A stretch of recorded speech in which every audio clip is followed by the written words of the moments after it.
Every year, millions of people promise themselves that this will finally be the year they get ahead financially. They'll save more, spend less, build an emergency fund, maybe even start investing. Yet by December, many find themselves in exactly the same position they were 12 months earlier. What's fascinating is that this isn't just happening to people with low incomes. It's happening to teachers, nurses, engineers, business owners, and even people earning six figures. Somehow, regardless of income, millions of people struggle to save their first $10,000. And that's because the biggest obstacle isn't what most people think. It's not a lack of intelligence or a lack of ambition, and it's not necessarily a lack of income. The real problem is much deeper, because saving your first $10,000 isn't just a financial challenge, it's a behavioral challenge. And that's exactly what I'll be explaining in this video. Let me break it down more clearly.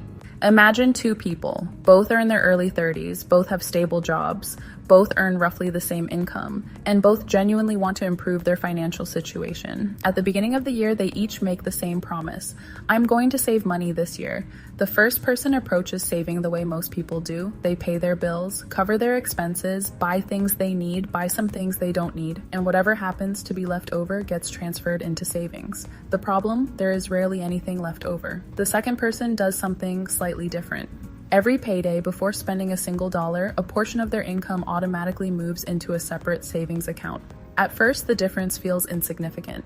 A few $20 here, a few $100 there, nothing dramatic.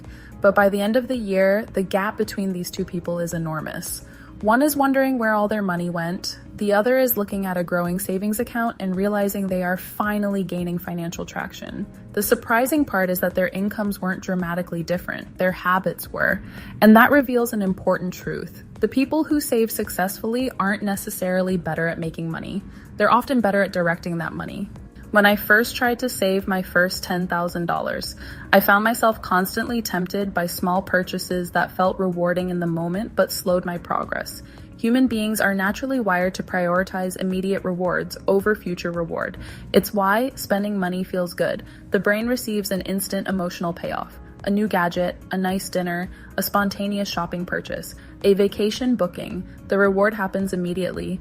Saving money is different. There's no instant gratification, no excitement, no dopamine rush. You transfer money into savings and nothing appears to happen. In fact, it can sometimes feel like you're making your life less enjoyable. But beneath the surface, something important is happening. You're building financial security. The problem is that security is invisible until the day you need it. And that's why so many people struggle. They're constantly choosing between visible short-term rewards and invisible long-term benefits. Most don't even realize they're making that choice. Now let's consider a typical month. Nothing extravagant, no luxury vacations, no designer handbags, no sports cars, just ordinary spending such as a few coffee runs, several food deliveries, a handful of streaming subscriptions, and an impulse purchase here and there. Individually, none of these expenses seem dangerous, but together they create a financial leak that quietly drains thousands of dollars every year. Imagine spending just $20 a day on things that feel insignificant. $20 doesn't sound like much. Most people wouldn't think twice about it. But over an entire year, that's more than $7,000. Suddenly, the dream of saving $10,000 isn't as far away as it seemed. The money wasn't missing. It was simply being redirected in small amounts so frequently that it became invisible. This is why many people feel broke despite earning decent incomes. Their financial problems aren't caused by one massive mistake. They're caused by hundreds of tiny decisions that seem harmless in isolation. Okay, this is where it gets serious. Most people don't realize the real cost of not having at least $10,000 in the bank. But the consequences of never reaching that milestone go much deeper.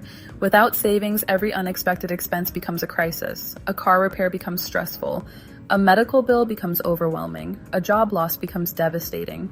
Instead of making decisions from a position of strength, people are forced to make decisions from a position of survival. And when you're constantly surviving, it's almost impossible to build wealth. Many people spend years trapped in this cycle, not because they lack potential, but because they never build enough financial breathing room to think beyond the next paycheck. The first $10,000 changes that. It creates options, it creates flexibility, it creates peace of mind, and perhaps most importantly, it creates confidence. For the first time, you begin to believe that financial progress is possible. According to guidance from NerdWallet, an emergency fund can help cover unexpected bills without forcing you into debt. Interestingly, most people assume that reaching $10,000 requires some dramatic transformation. A huge raise, a lottery win, a successful business. But that's rarely how it happens. The people who reach this milestone often do something surprisingly boring. They automate, they track. They become intentional. Instead of hoping money remains at the end of the month, they decide where it goes before the month begins. Instead of wondering where their paycheck disappeared to, they give every dollar a purpose. Some increase their income through side work, others redirect money from unnecessary expenses. Many do both, but regardless of the method, the outcome is similar. Small actions repeated consistently create results that appear extraordinary over time. What feels insignificant today becomes powerful after 12 months. What feels impossible this year becomes inevitable next year. I used to think saving money was just about discipline, but over time I realized it was really about building systems that made good decisions easier. Saving your first $10,000 is not really about the money is simply evidence of something much more important. The real achievement is the person you become while saving it, because by the time you reach that first 5-figure milestone, you've usually developed discipline, patience, financial awareness, better spending habits, long-term thinking, and those skills are worth far more than the $10,000 itself. In fact, many people discover something unexpected after reaching their goal.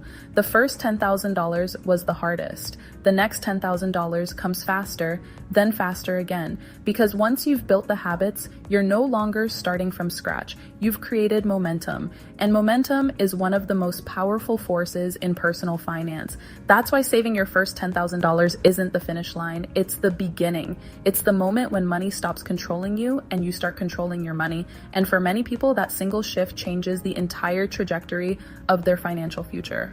Because wealth isn't built in giant leaps, it's built through small decisions repeated consistently over time.